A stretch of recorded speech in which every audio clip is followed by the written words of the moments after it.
Hello friends, book connect पर आप सभी का स्वागत है। आज हम बात करने वाले हैं हैबिट बस्टिंग बाय पीट को बुक के बारे में।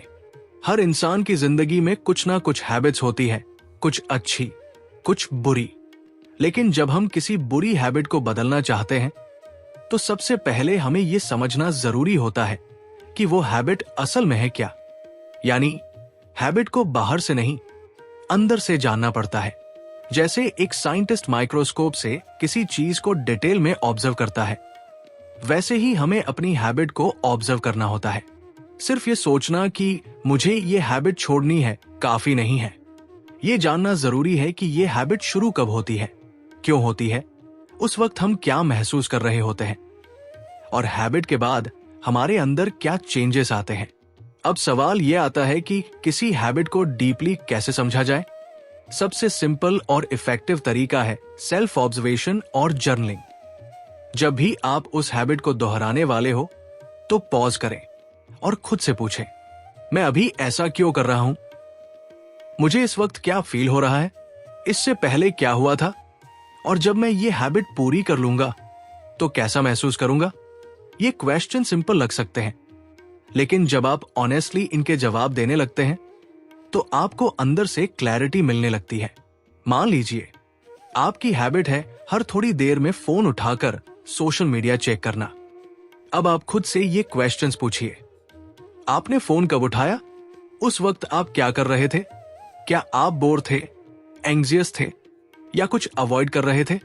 और जब आपने 10 से 15 मिनट स्क्रॉल किया, उसके बाद आपको कैसा फील हुआ? संतुष्ट, दोषी या और भी खालीपन? इस तरह की ऑब्जर्वेशन आपको ये समझने में हेल्प करेगी कि ये हैबिट आपके इमोशन से कैसे जुड़ी हुई है। अब यहाँ जर्नलिंग की बात आती है। कई लोग सोचते हैं कि जर्नल लिखना टाइम वेस्ट है या बोरिंग है, लेकिन जब आप इसे एक सिंपल डेली प्रैक्टिस बना लेते हैं तो ये आपकी हैबिट्स को समझने का एक पावरफुल टूल बन जाता है। आप रोज सिर्फ 5 से 10 मिनट का टाइम निकालिए और लिखिए कि आपने दिन में कौन कौन सी रिपीटेटिव चीजें की, उनके पीछे क्या ट्रिगर था और आपने कैसा महसूस किया। कोई स्पेसिफिक फॉर्मेट फॉलो करने की जरूरत नहीं है, बस ऑनेस्टली और बिना जजमेंट के लिखिए। धीरे धीरे आपको पैटर्न समझ में आने लगेंगे। आप ये देख पाएंगे कि जब आप थके हुए होते हैं तब आप ज्यादा अनहेल्दी फूड खाते हैं, या जब आप अकेले होते हैं तभी फोन पर ज्यादा टाइम बिताते हैं। ये छोटी छोटी इनसाइट्स ही आपके चेंज की शुरुआत होती है, क्योंकि जब तक आप अपनी हैबिट के पीछे का रीजन नहीं जानेंगे तब तक आप उसे बदल नहीं पाएंगे। इस जर्नी में सबसे इंपॉर्टेंट है खुद के साथ ऑनेस्ट होना। कई बार हम खुद को बहला लेते हैं, मैं तो बस बोर्डम दूर करने के लिए ये करता हूं। लेकिन जब आप गहराई में जाते हैं तो पता चलता है कि शायद आप किसी इमोशनल डिस्कम्फर्ट से बचने की कोशिश कर रहे हैं। ये अनकंफर्टेबल सच हो सकता है, लेकिन यही वो मोमेंट होता है जहां से रियल चेंज शुरू होता है। कई लोग हैबिट चेंज को विल पावर का खेल समझते हैं, लेकिन सच्चाई ये है कि अवेयरनेस विल पावर से ज्यादा पावरफुल होती है। जब आप जान जाते हैं कि हैबिट क्यों रिपीट हो रही है, तब आप उसे कॉन्शियसली रोक सकते हैं या उसकी जगह कुछ और ट्राई कर सकते हैं। अवेयरनेस मतलब ऑटो पायलट मोड से बाहर आना। जब तक आप ऑटो पायलट पर रहेंगे तब तक हैबिट आपकी लाइफ कंट्रोल करती रहेगी, लेकिन जैसे ही आप कॉन्शियस हो जाते हैं, कंट्रोल आपके हाथ में आ जाता है। एक और बात जो ध्यान में रखनी चाहिए वो है पेशेंस। अपनी किसी हैबिट को डीपली समझने में टाइम लगता है। हो सकता है शुरुआत में आप बहुत क्लियर ना हो, लेकिन अगर आप डेली थोड़ा थोड़ा ऑब्जर्व करते रहेंगे तो धीरे धीरे पजल के पीसेस कनेक्ट होने लगेंगे और एक दिन आप खुद ही देखेंगे कि ओह, यही तो वजह थी इस हैबिट की। उस दिन से आप बदलना शुरू करेंगे, ना कि जबरदस्ती खुद को रोककर, बल्कि अंदर से रेडी होकर।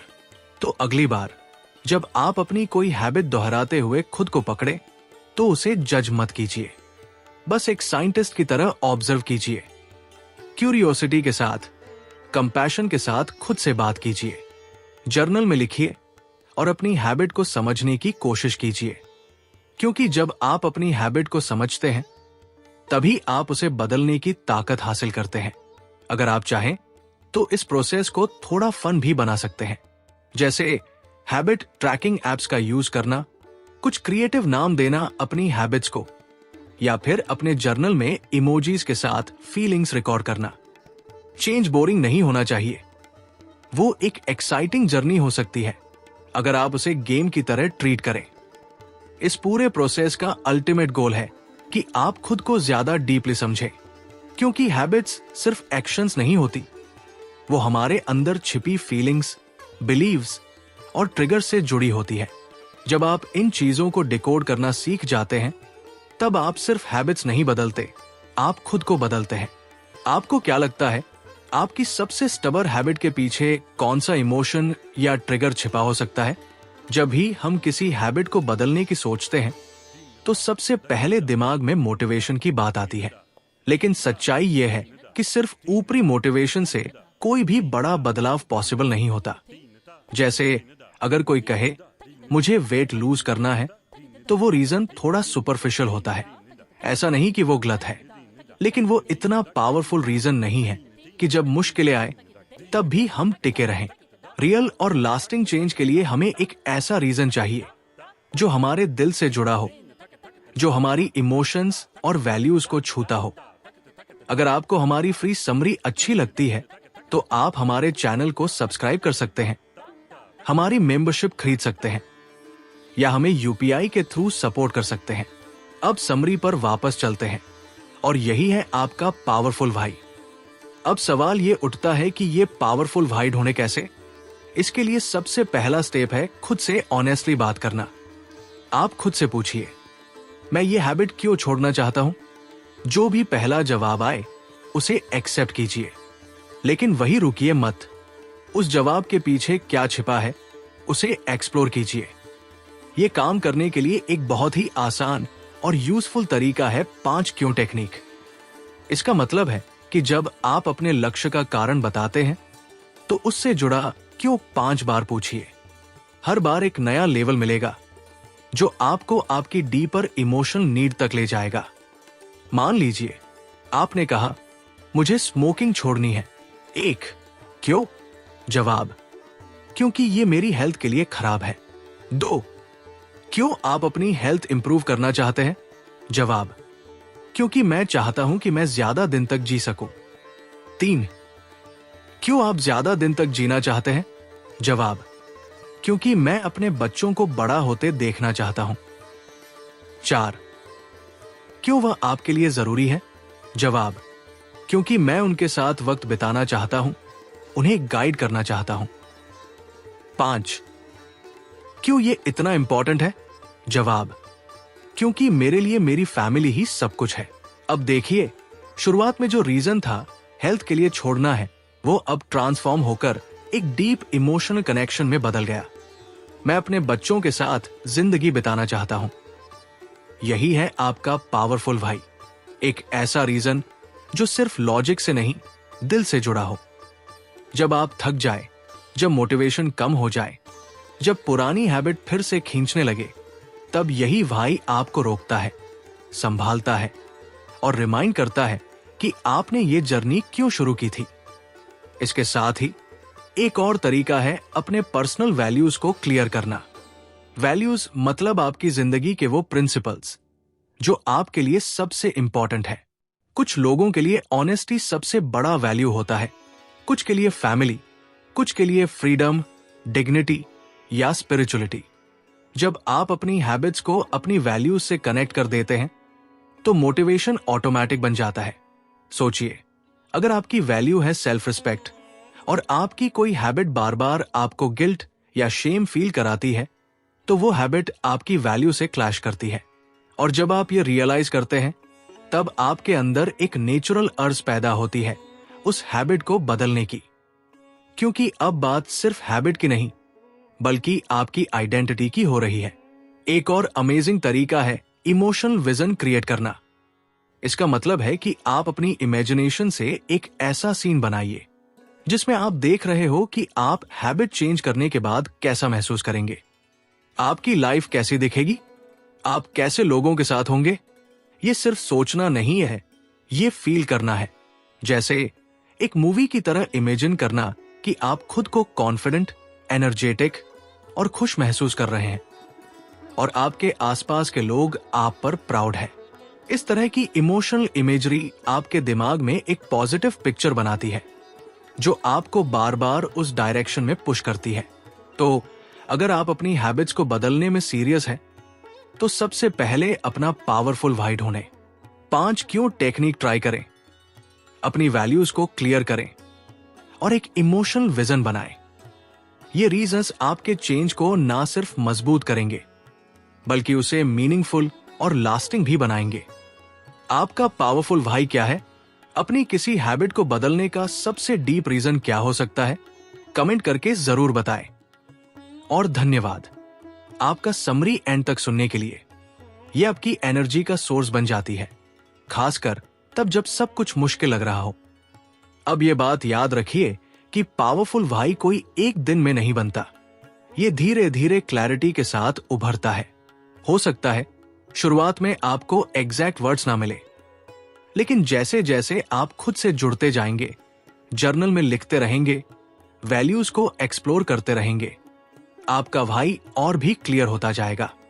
कभी कभी हमारा वाई दूसरों से इंस्पायर्ड होता है, लेकिन सबसे स्ट्रॉन्ग वही होता है जो अंदर से आता है।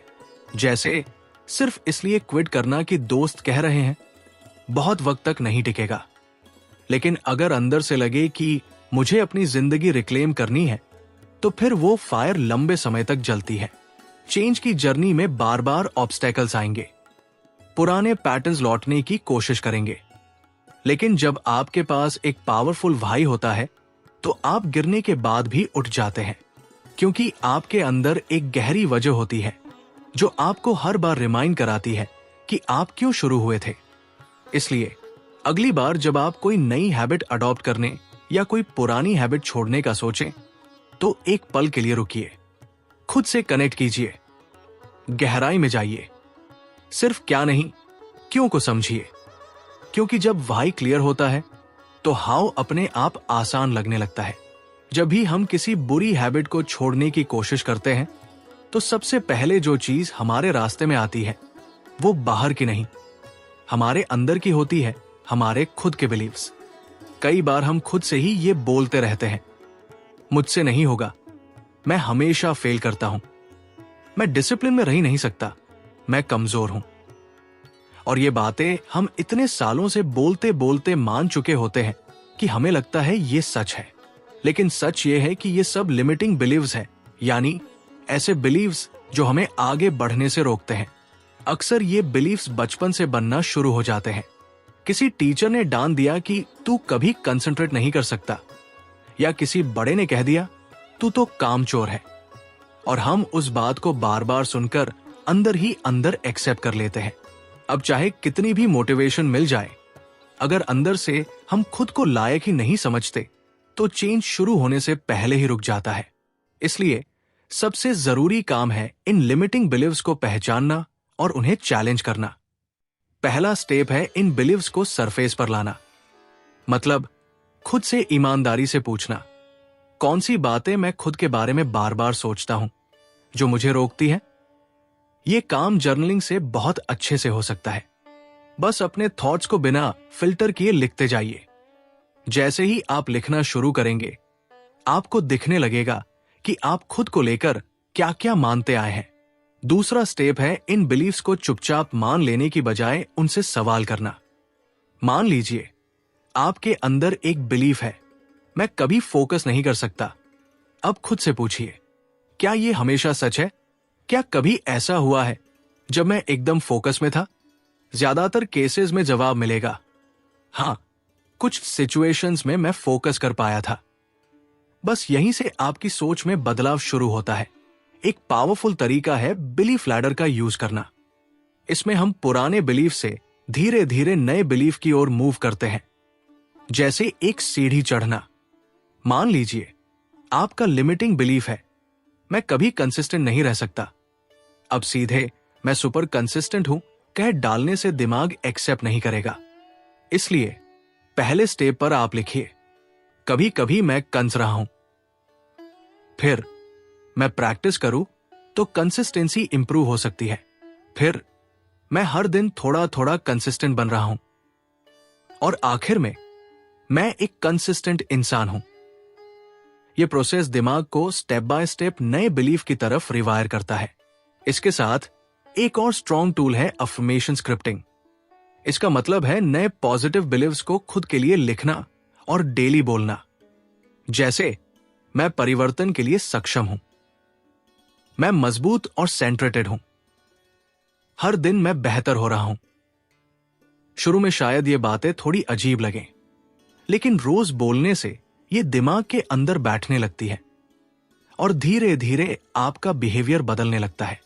विजुअलाइजेशन भी बहुत पावरफुल टेक्निक है। आप अपनी आंखें बंद करके खुद को इमेजिन कीजिए कि आपने उस हैबिट को बदल दिया है। आप उस मोमेंट को फील कीजिए। आप कितने प्राउड हैं, कितने कॉन्फिडेंट हैं, आपकी बॉडी लैंग्वेज कैसी है, लोग आपको कैसे देख रहे हैं। जब आप बार बार ये सीन अपने दिमाग में दोहराते हैं तो सबकॉन्शियस माइंड इसे रियल मानने लगता है और फिर आप उसी डायरेक्शन में नेचुरली मूव करने लगते हैं। हमारा माइंड बहुत इंटेलिजेंट है, लेकिन वो जो इनपुट बार बार मिलता है उसी को ट्रुथ मान लेता है। अगर आपने उसे बार बार मैं लूजर हूं कहा है तो वो उसे सच मान लेगा। लेकिन अगर आप अब से रोज उसे कहें मैं बदल सकता हूं, मैं डिसिप्लिन बन सकता हूं, मुझ में ताकत है, तो थोड़े समय में उसका बिलीफ बदलने लगेगा। और जब बिलीफ बदलता है तो बिहेवियर भी बदलने लगता है। यह भी समझिए कि लिमिटिंग बिलीफ्स सिर्फ हैबिट्स तक ही सीमित नहीं है, ये आपके पूरे सेल्फ इमेज को अफेक्ट करते हैं। अगर आप खुद को किसी एक एस्पेक्ट में कमजोर मानते हैं तो धीरे धीरे वो सोच बाकी एरियाज में भी फैल जाती है। इसलिए जब आप एक बिलीफ को चैलेंज करते हैं तो आप सिर्फ हैबिट नहीं, पूरी आइडेंटिटी को शिफ्ट कर रहे होते हैं। हां, यह प्रोसेस एकदम इंस्टेंट नहीं होता। कभी कभी पुराने बिलीफ्स बहुत स्टबर होते हैं, लेकिन अगर आप बार बार उन्हें पकड़कर सवाल पूछते रहें, नई बिलीफ्स दोहराते रहें और खुद को इमेजिन करते रहें एक बेहतर वर्जन के रूप में, तो कुछ ही हफ्तों में नोटिसेबल डिफरेंस आने लगता है। और सबसे जरूरी बात, खुद पर दया रखें। अगर कभी पुराने बिलीफ्स वापस आ भी जाएं, तो खुद को जज ना करें, बस ऑब्जर्व करें और जेंटली खुद को रिमाइंड करें कि आप अब एक नए रास्ते पर हैं।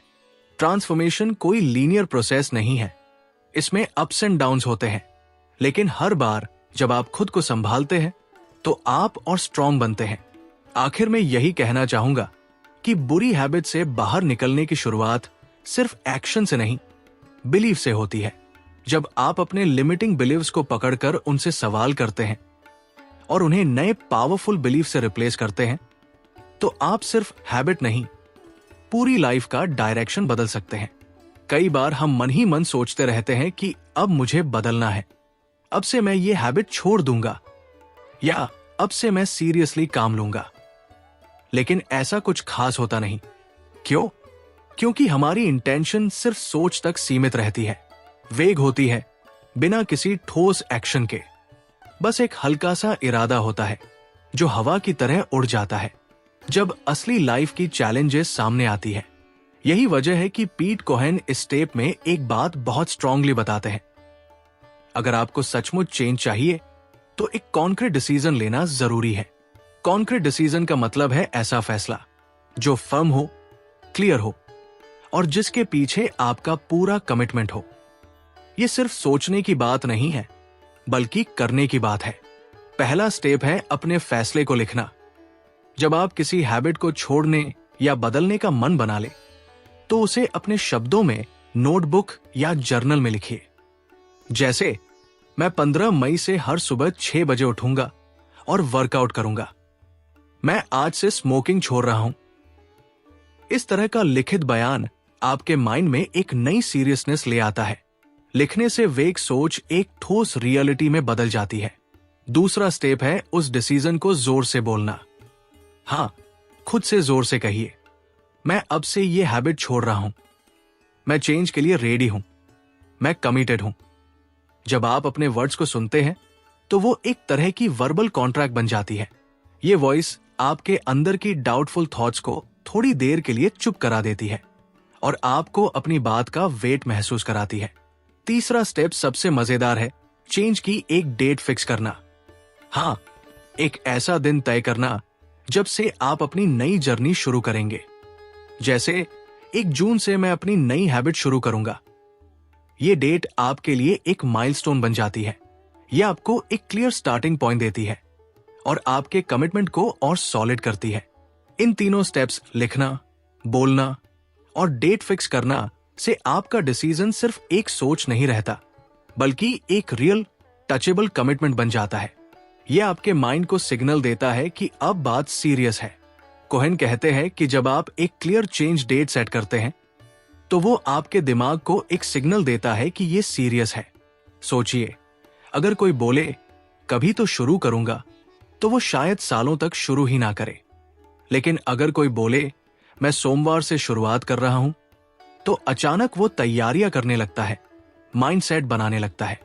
इसलिए एक क्लियर तारीख चुनिए और उस दिन को अपनी नई लाइफ की शुरुआत मानिए। अब आता है सबसे महत्वपूर्ण स्टेप, दूसरों को बताना। सुनने में थोड़ा डरावना लग सकता है, लेकिन यही वो चीज है जो आपको सच्ची अकाउंटेबिलिटी देती है। जब आप किसी फ्रेंड, फैमिली मेंबर या कोलीग को बताते हैं कि आपने क्या फैसला किया है, तो एक नेचुरल प्रेशर आता है कि आप उस फैसले पर टिके रहें, और यही प्रेशर आपको मुश्किल समय में भी पीछे हटने से रोकता है। आप चाहें तो एक ट्रस्टेड फ्रेंड के साथ कमिटमेंट कॉन्ट्रैक्ट भी बना सकते हैं। जैसे अगर आप अपनी हैबिट ना बदल पाए तो आपको कुछ डोनेट करना होगा या कोई टास्क पूरा करना होगा। इस तरह के प्लेफुल कमिटमेंट्स आपको मोटिवेट करते हैं। कोहेन एक और इंटरेस्टिंग चीज सजेस्ट करते हैं, डिसीजन जर्नल बनाना। इसमें आप सिर्फ अपना फैसला नहीं लिखते, बल्कि ये भी लिखते हैं कि आपने ये फैसला क्यों लिया, आपकी मोटिवेशन क्या है, आपको किन किन सिचुएशंस में वीक फील हो सकता है और आप उन सिचुएशंस को कैसे हैंडल करेंगे। डिसीजन जर्नल एक तरह का आपका पर्सनल रोड मैप बन जाता है, जो हर बार आपको रिमाइंड करता है कि आप ये क्यों कर रहे हैं और कैसे आपको इससे गुजरना है। ये भी ध्यान रखें कि कॉन्क्रीट डिसीजन का मतलब ये नहीं कि आप परफेक्ट होंगे। गलतियां हो सकती हैं, सेटबैक्स आ सकते हैं, लेकिन फर्क इस बात से पड़ता है कि आप उस डिसीजन को कितना सीरियसली लेते हैं। जब आपने खुद से और दूसरों से एक क्लियर प्रॉमिस किया होता है, तो आप ज्यादा अवेयर रहते हैं, ज्यादा रिस्पॉन्सिव होते हैं और उतनी जल्दी हार नहीं मानते। विजुलाइज कीजिए उस मोमेंट को जब आप अपनी नई हैबिट शुरू करते हैं। जैसे आप अलार्म बजते ही उठते हैं और बिना बहाने बनाए वर्कआउट के लिए तैयार हो जाते हैं। इमेजिन कीजिए वो दिन जब कोई आपको कहता है तुम तो अब बिल्कुल बदल गए हो, पहले वाले नहीं रहे। ऐसे विजुअल्स आपको इमोशनली कनेक्ट करते हैं उस फैसले से और आपके अंदर मोटिवेशन की एक स्पार्क जगा देते हैं। अगर आप चाहें तो उस डिसीजन को सिंबॉलिक तरीके से भी सेलिब्रेट कर सकते हैं, जैसे उस तारीख को किसी खास चीज को छोड़ देना, या एक नया जर्नल खरीदना, या अपने आप को एक गिफ्ट देना। इससे आपका दिमाग उस डिसीजन को एक महत्वपूर्ण माइलस्टोन मानने लगता है। याद रखिए, जब तक डिसीजन अनक्लियर रहेगा, आपका एक्शन भी अनक्लियर रहेगा। लेकिन जैसे ही आप कहेंगे अब बहुत हो गया, अब मैं बदलने के लिए तैयार हूं, और उसे लिखेंगे, बोलेंगे, डेट तय करेंगे और दूसरों से शेयर करेंगे, तो आपकी एनर्जी का पूरा फोकस उस बदलाव की ओर चला जाएगा। तब ये सिर्फ एक आइडिया नहीं रह जाएगा, वो एक कमिटमेंट बन जाएगा, और कमिटमेंट में ताकत होती है। तो अगर आप वाकई में किसी हैबिट को छोड़ना या बदलना चाहते हैं, तो आज बैठिए, पेन उठाइए और एक पक्का फैसला लिखिए। सोचिए, आप इसे क्यों करना चाहते हैं, कब से करना चाहते हैं, और कौन आपका विटनेस बन सकता है इस जर्नी का।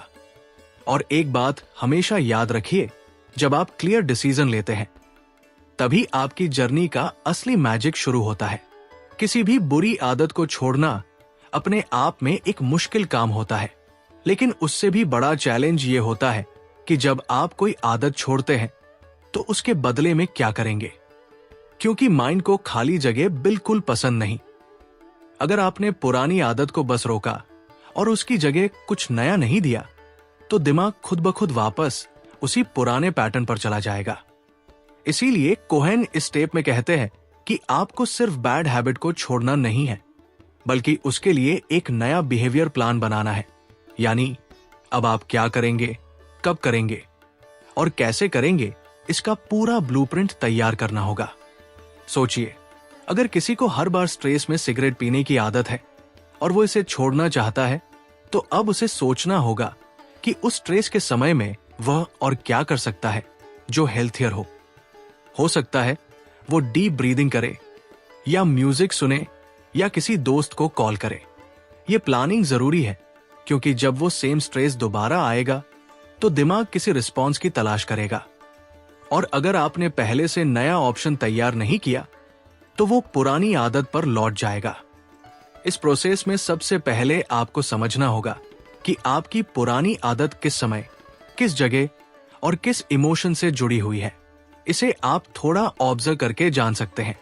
जैसे आप कब फोन पर स्क्रॉलिंग शुरू करते हैं, बॉर्डम में, खाने के बाद या नींद से पहले। फिर आप सोचिए कि इन मोमेंट्स में आप क्या नया कर सकते हैं जो आपके गोल्स को सपोर्ट करे। यहां एक पावरफुल टेक्निक आती है जिसे कहते हैं इंप्लीमेंटेशन इंटेंशंस। इसका मतलब है कि आप अपने नए बिहेवियर को बहुत क्लियरली डिफाइन करें। जैसे अगर मैं स्ट्रेस फील करूंगा तो मैं 3 मिनट की डीप ब्रीदिंग करूंगा, या अगर मुझे बोर्डम लगेगा तो मैं 10 मिनट वॉक पर जाऊंगा। ये इफ देन प्लानिंग आपके दिमाग को रेडी करती है कि किस सिचुएशन में क्या एक्शन लेना है। अब आता है दूसरा जरूरी टूल, बिहेवियर सब्स्टिट्यूशन लिस्ट। इसका मतलब है कि आप अपनी पुरानी आदत के लिए मल्टीपल नए विकल्प तैयार रखें। जैसे अगर आप हर बार लोनली महसूस करके जंक फूड खाते हैं, तो आप उसके बदले कुछ पॉजिटिव ऑप्शंस लिख सकते हैं। जैसे फ्रूट खाना, किसी दोस्त से बात करना, जर्नलिंग करना या अपलिफ्टिंग यूट्यूब वीडियो देखना। एक ही नहीं, बल्कि 3 से 4 विकल्प रखें ताकि आपके पास फ्लेक्सिबिलिटी रहे। इसके बाद एक और जरूरी चीज आती है, रूटीन ट्रिगर्स। जब आप कोई नई आदत बनाना चाहते हैं तो उसके लिए एक ट्रिगर तय करें जो उसे शुरू करे। जैसे आप ब्रशिंग के बाद अफर्मेशंस बोलना शुरू करें या लंच के बाद ग्रैटिट्यूड जर्नलिंग करें। जब आप अपने दिन के एक्सिस्टिंग टास्क के साथ नई हैबिट्स को जोड़ते हैं तो वो ज्यादा आसानी से अपनाई जाती है। इसे हैबिट स्टैकिंग भी कहते हैं। बिहेवियर प्लान बनाते समय एक और बात बहुत जरूरी है, क्लैरिटी। आपका प्लान जितना ज्यादा क्लियर और स्पेसिफिक होगा, सक्सेस के चांसेस उतने ही ज्यादा होंगे। अगर आप बस कहेंगे मैं अब से हेल्थी रहूंगा, तो वो बहुत वेग है। लेकिन अगर आप कहें मैं रोज सुबह 7 बजे 20 मिनट वॉक करूंगा, तो आपका दिमाग उस प्लान को आसानी से समझेगा और फॉलो करेगा। कोहेन सजेस्ट करते हैं कि आप अपने नए बिहेवियर को छोटे मैनेजेबल स्टेप्स में डिवाइड करें। कोई भी नया काम एकदम से परफेक्ट नहीं होता, इसलिए शुरू में बस कंसिस्टेंसी पर फोकस करें, परफेक्शन पर नहीं। जैसे अगर आप मेडिटेशन शुरू करना चाहते हैं तो एकदम से 20 मिनट डेली मेडिटेशन ना सोचें। पहले 3 मिनट से शुरू करें, फिर धीरे धीरे बढ़ाएं। विजुअलाइजेशन भी इस प्रोसेस में हेल्पफुल है। खुद को इमेजिन कीजिए कि आप वो नया बिहेवियर कर रहे हैं। खुद को सक्सेस के साथ देखिए। जैसे आप कॉन्फिडेंट हैं, कूल हैं, अपने आप को कंट्रोल कर पा रहे हैं। इस तरह की मेंटल इमेजरी आपके सबकॉन्शियस माइंड को प्रिपेयर करती है एक्शन के लिए। अगर आप चाहें तो अपने नए बिहेवियर प्लान को लिख कर भी रखें। जैसे एक छोटी सी चेकलिस्ट बना लें जो आप रोज टिक कर सकें। इससे एक काइंड ऑफ रिवॉर्ड सिस्टम बनता है और हर टिक एक छोटी सक्सेस की तरह लगता है जो मोटिवेशन देता है। आप हैबिट ट्रैकर एप्स भी यूज कर सकते हैं या बस कैलेंडर पर मार्क्स लगाकर अपनी स्ट्रीक बना सकते हैं। इस जर्नी में एक महत्वपूर्ण बात याद रखें, हर बार जब आप पुरानी हैबिट को अवॉइड करते हैं और नए बिहेवियर को चूज करते हैं, तो आप अपने ब्रेन में एक नई न्यूरल पाथवे बना रहे हैं। ये शुरू में थोड़ा मुश्किल हो सकता है, लेकिन रिपीटेशन के साथ ये आसान और ऑटोमेटिक हो जाता है। यही तो हैबिट चेंज का असली मैजिक है, जब नया बिहेवियर आपके आइडेंटिटी का हिस्सा बनने लगता है। कभी कभी सेटबैक्स भी आएंगे, ऐसा बिल्कुल नॉर्मल है। उस समय गिल्ट फील करने के बजाय आप खुद से ये पूछिए, मैं अगली बार इस सिचुएशन को कैसे बेहतर हैंडल कर सकता हूं, और उस लर्निंग को अपने प्लान में एडजस्ट कीजिए। हर फेलियर एक फीडबैक होता है, एक मौका होता है सुधार के लिए। अब आप रेडी हैं एक नया बिहेवियर प्लान डिजाइन करने के लिए। पहले यह समझिए कि आपकी पुरानी हैबिट किन ट्रिगर से जुड़ी है। फिर सोचिए उस समय आप क्या नया कर सकते हैं। उस नए एक्शन को लिखिए, प्रैक्टिस कीजिए, विजुलाइज कीजिए और उसे अपने डेली रूटीन में फिट करिए। और याद रखिए, हैबिट चेंज एक प्रोसेस है और आप उस प्रोसेस के डिजाइनर हैं। आप ही डिसाइड करेंगे कि आपकी लाइफ में क्या रहेगा और क्या नहीं। और जब यह डिजाइन आपके वैल्यूज और गोल से जुड़ा हो, तो आपका हर नया स्टेप आपको आपके बेहतर वर्जन की तरफ ले जाएगा। हमारी हैबिट्स सिर्फ हमारी विल पावर या सोच से नहीं बनती, बल्कि हमारे आसपास का एनवायरनमेंट भी इन पर बहुत बड़ा असर डालता है। सोचिए, अगर आप किसी ऐसे कमरे में हैं जहां हर कोने में जंक फूड रखा हो, तो हेल्थी ईटिंग करना कितना मुश्किल होगा। या अगर आपका फोन नोटिफिकेशन से भरा हो, तो फोकस करना कितना हार हो जाएगा। कोहेन इसी बात पर जोर देते हैं कि अगर आपको अपनी आदतें बदलनी है, तो सबसे पहले अपने एनवायरनमेंट को चेंज करना पड़ेगा। ऐसा एनवायरनमेंट बनाना होगा जो आपकी नई हैबिट्स को सपोर्ट करे और पुरानी बुरी आदतों को डिस्करेज करे। सबसे पहला स्टेप है अपने करंट एनवायरनमेंट का एक ऑनेस्ट ऑडिट करना। आप अपने कमरे, वर्क डेस्क, किचन और फोन को ध्यान से देखें। क्या वहां ऐसी चीजें हैं जो बार बार आपको उन हैबिट्स की तरफ ले जाती हैं जिन्हें आप छोड़ना चाहते हैं? जैसे आपका फोन बार बार आपको सोशल मीडिया पर खींच लेता है, या आपका बेड इतना कंफर्टेबल है कि सुबह उठने का मोटिवेशन ही नहीं आता। ये सारे छोटे छोटे ट्रिगर्स आपके बिहेवियर को साइलेंटली कंट्रोल करते हैं। अब आपको करना है ट्रिगर रिमूवल, यानी जो चीजें आपकी पुरानी आदतों को एक्टिवेट करती हैं, उन्हें हटाना या बदलना। मान लीजिए आपको रात में देर तक स्क्रॉलिंग करने की आदत है, तो आप रात में सोने से पहले अपना फोन दूसरे कमरे में रख सकते हैं या उसे एयरप्लेन मोड में डाल सकते हैं। अगर आप ज्यादा शुगर खाते हैं, तो मिठाइयों को ऐसी जगह रखिए जहां वो ना दिखें या बिल्कुल घर में ही ना रखें। ये छोटे चेंजेस आपको टेम्पटेशन से बचाते हैं और विल पावर बचाने में मदद करते हैं। दूसरी तरफ अब आपको न्यू हैबिट क्यूज इंसर्ट करने हैं, यानी ऐसे रिमाइंडर्स जो आपको आपकी नई हैबिट की याद दिलाएं और एक्शन लेने में मदद करें। जैसे अगर आपको सुबह एक्सरसाइज करनी है, तो अपने वर्कआउट के कपड़े और शूज रात में ही बाहर रख दीजिए, ताकि सुबह उठते ही वो आपको दिखें और आप बिना सोचे रेडी हो जाएं। आप स्टिकी नोट्स पर मोटिवेशनल लाइंस लिख सकते हैं और उन्हें मिरर, फ्रिज या लैपटॉप पर चिपका सकते हैं।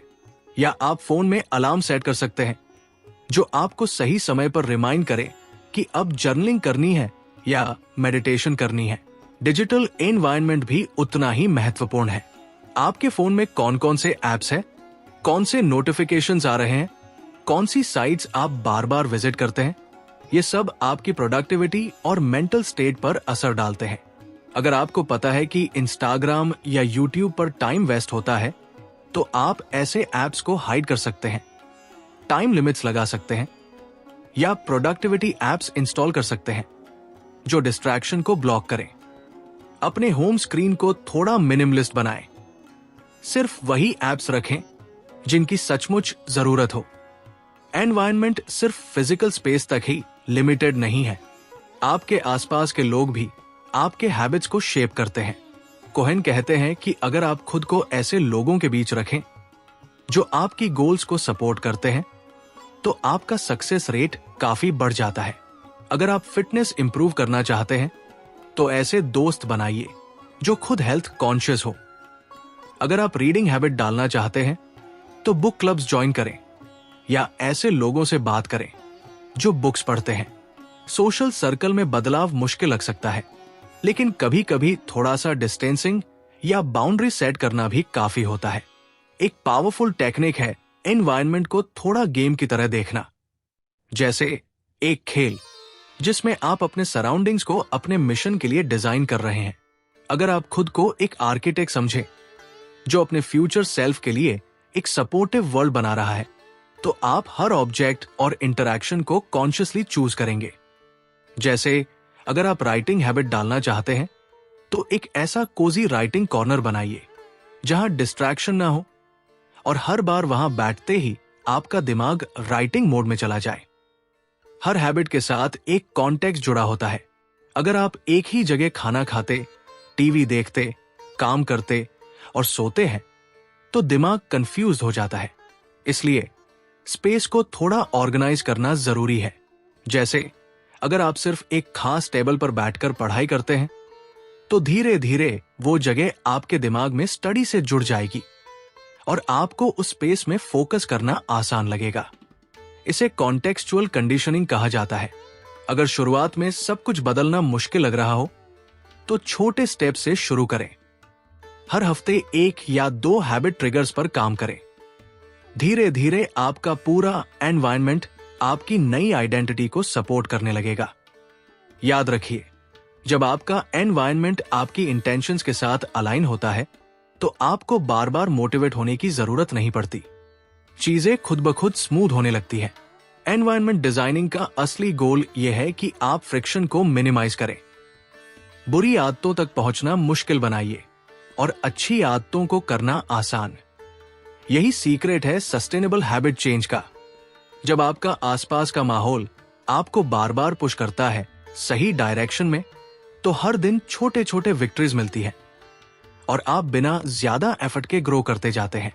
तो अगली बार जब आप कोई हैबिट बदलना चाहें तो सिर्फ अपने माइंड को नहीं बल्कि अपने सराउंडिंग्स को भी साथ लेकर चलिए, क्योंकि सही एनवायरनमेंट वो इनविजिबल हैंड होता है जो आपको आपके बेस्ट वर्जन की तरफ जेंटली पुश करता रहता है, बिना शोर, बिना जोर। जब हम कोई बुरी आदत छोड़ने या कोई नई अच्छी हैबिट अपनाने की कोशिश करते हैं तो अक्सर हम सोचते हैं कि मुझे अकेले ही ये सब करना होगा, लेकिन यही सबसे बड़ी गलती होती है। अकेले चलना जरूर पॉसिबल है पर मुश्किल बहुत होती है। कोहेन बहुत स्ट्रांगली इस बात पर जोर देते हैं कि हैबिट चेंज एक सोलो जर्नी नहीं होनी चाहिए, बल्कि ये एक टीम एफर्ट होना चाहिए। जब आपके पास सही लोग होते हैं जो आपको सपोर्ट करें, गाइड करें और सही वक्त पर आपको पुश करें, तो आप ज्यादा कॉन्फिडेंट महसूस करते हैं और ज्यादा लंबे समय तक टिके रहते हैं। तो फ्रेंड्स, ये थी हमारी आज की बुक समरी। आपको कैसी लगी कमेंट करके जरूर बताएं और धन्यवाद आपका समरी एंड तक सुनने के लिए।